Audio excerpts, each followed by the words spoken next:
Class, we're here today to finish up our unit on handgun retention. It's the last unit for our defensive tactics class. It's pretty intense. Wish we had the ability to be in class to show you all these things. We try to do our best here on video to explain it to you so that you understand. We'll make a full circle here on the things that we've done with our class, starting from our floor exercises to our bag drills and to your interviewing techniques that we work through the class. First of all, the handgun retention is so important because we've talked about the individual that will want to disarm a law enforcement officer doesn't want that weapon for a souvenir. An individual that will go to the extent of disarming a law enforcement officer has one intent, and that's to turn that gun on that officer. So it's imperative that you protect yourself and you protect your life, because that's what it's going to lead to if a person gives up their weapon and the individual will use that weapon against the officer. We have several things that we'll run by you here today, give you an idea of things you should work on, things you should be concerned about, and hopefully you'll get a clear understanding of how the things that we did in class leading up to this point, we incorporate into handgun retention. First of all, the manufacturers of these holsters have done a wonderful job. They've done their job in protecting officers and trying to keep them safe by not making access to their weapon that easy. This weapon cannot be removed from the backside. Somebody cannot come up behind me and remove this weapon. This weapon has to be manually released in order for this gun to come out of this holster. So a person would have to come at me from the front side to try to get this weapon. This weapon will not come out of this holster. It is locked into that holster. Now, I also have to train myself or learn myself, okay, the different things with these holsters, that there mechanically has to work for my protection.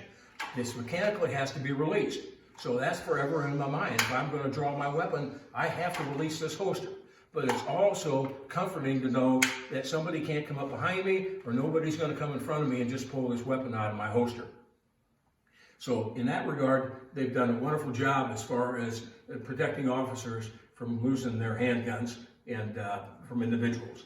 Now, there's a couple things here that we're going to cover here as far as different things. None of them are right, totally. None of them are totally wrong. It's what you feel comfortable with doing. I'm going to tell you and show you what I feel comfortable on doing, and we'll go from there. Okay? You can practice these and do stuff on your own. For if you ever get in the job in law enforcement, that at least, hey, you have a leg up on people and you know just exactly, hey, how to do this as far as handgun retention. Mark, show them how this gun can't be taken out from the backside, okay?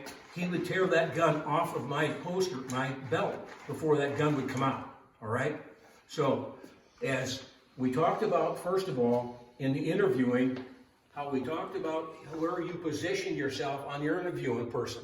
If you're standing here, toes to toes, nose to nose, that weapon is awful inviting, okay? That weapon is right out there in plain sight. Now, my alternative is to lock that wrist, okay? Now, we're talking about punching the bags, all right? Now I've got my weak side here. That's the only thing available to me. You people struggled with your weak side on those bags, okay? You struggled with that. The alternative is that if you come across here, secure your weapon. Now I have my strong side. And if he's trying to get my weapon from me, now, hey, I've got my strong side. One of the things we worked on the bags over and over and over again is what you do with your forearm.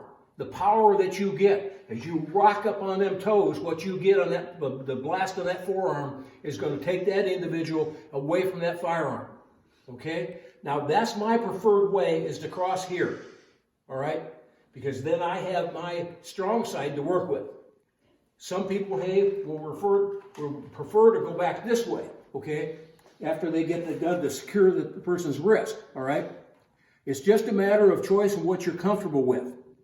But in all respects, the main thing is maintaining control of that weapon, not giving up that weapon. Now, we talked about, hey, your interviewing techniques with multiple people. Now, You don't stand nose to nose and toes to toes. You're to the oblique.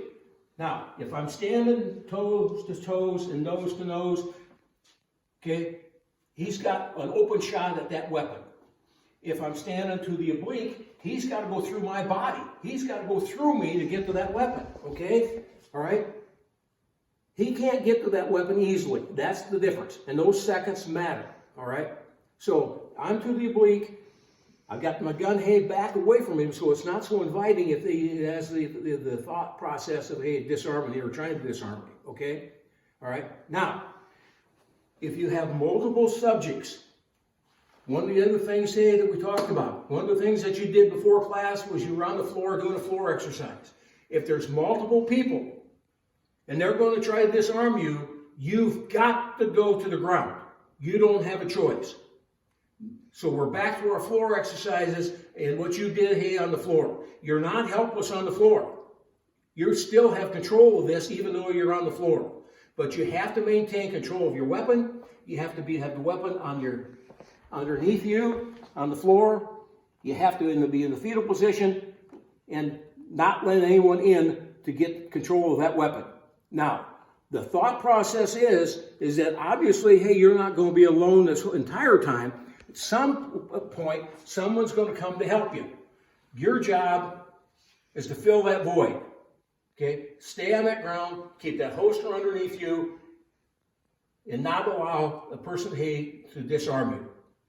Now, if we were in class, one of the things that we would do is we would have people that would try to take the weapon away from you, so you could get a real understanding of what it's like. You'd be down on the floor with people, hey, trying to strip that weapon from you. So that's one of the things that we don't have the availability of to be able to do, to demonstrate to you, because there was nothing like you people doing it to one another. Okay? So as we conclude this handgun retention, you can understand why it's imperative that you understand the different ways that you protect yourself from being disarmed. One of the greatest fears in law enforcement has to be that somebody loses their weapon. And again, they don't take weapons for souvenirs. They take weapons, hey, to use them against you as an officer. Okay? Now, one other thing, hey, Mark likes the situation here on the gun where he's here, and to bring the holster up here so it locks it in here. So I've got the hand locked in. Okay? Now I can go here in the back of the arm, okay, and force that down, okay, and get him down to where now he's going to be down to the ground. It's just one other area, hey, that you can do, because once you get the hand on the gun, pinch it against, hey, your side here, obviously the intent to remove the weapon is now being lessened because they realize they're in trouble, okay, that this ain't going to happen. They made an error in judgment, okay? And as you come back here against the elbow and drive the person down to the floor, okay? Now who's in charge? I'm on top. I still have my weapon. They've got nothing, okay? They're in trouble, okay? So that's just another area that we can deal with as far as handgun retention. I hope this, hey, makes sense to you. I hope, hey, you get this into your mindset, because if you ever are in law enforcement, this is something obviously here that you're going to have to be concerned with. Mark, you got anything? No, just remember, at least for Dawn and I's class, when you go to the ground with the gun, we have our stand-up portion that we've done too, getting to your feet, and defending the position while you're down there. There are opportunities, there are ways to reverse the position and the situation that you're in. And like Jim said, it's not the end of the world. Right? Get down there and defend your position. Most people feel that once they hit the ground, they're in a defenseless position. Not so. You still got control of this. All you have to do is keep your wits about you, know what you're doing, what you're on your floor. And that's what we try to instill in you in these classes, that you're not helpless. You're not, you're still in control of this. You still have an advantage even though you're on the ground. But we'll always emphasize to you that you're going to get hurt. There's no doubt about it. Okay? Somebody is going to try to hurt you while you're on the ground. But your job is to minimize that. And the main thing is retain your weapon. Okay? They can punch you, they can kick you, they can do whatever. You're going to be bruised up, but you're going to be alive. Okay? Now, one other thing before we close. make sure you students acknowledge these videos. And if we put together some test questions for you over this material, make sure you answer those questions and take advantage of it. Because at some point in time, we're not going to get back to school, obviously, probably until fall. But we've got to enter final grades here at some point. And we have to know, hey, if you're in tune to this, if you're in tune to these videos, if you're following along, so that, hey, that you haven't just taken a hiatus since school has been out. So you have to participate in this, because that's the way we determine your grade for this class.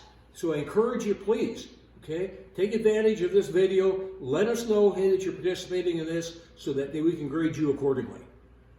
Anything else, Mark? Nope, I'm good. Okay.